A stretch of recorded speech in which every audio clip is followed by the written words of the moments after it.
आज हम लोगों ने भैया हिंदी गाना मैम एक बोल दीजिए बोल दीजिए आज जो गाना भाई आज जो गाना हम लोग वर्ड नहीं बोलना है बस अपने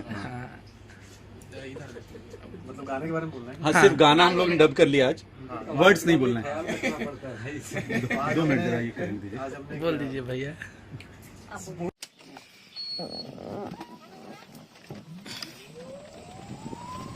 ये बढ़िया ले लो का गांव का रोड कहाँ से है? रोड बना घर के अंदर खाती थी। बिहार में विकास भइल बा।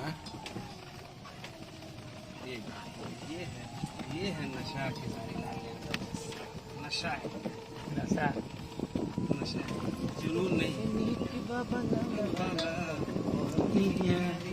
हाँ आ गया देखो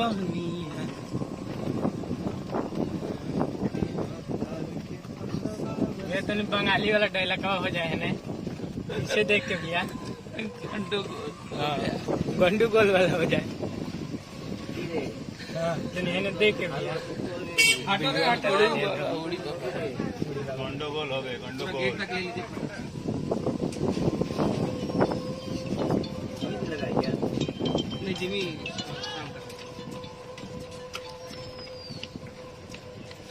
देखिए हमारे हिट मशीन शूटिंग करने और बहुत बड़े लेवल की शूटिंग हो रही है।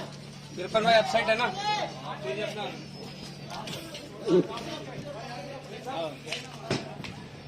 देखो बना रहे हैं ना ब्लॉग्स। चलो चलो हाई एनर्जी मजेदार शॉट चाहिए। कितने भीड़ लगे हैं बेचारी भैया के लिए। शूटिंग पे बहुत लोग जुट गए हैं। निकाल निकाल निकाल निकाल चल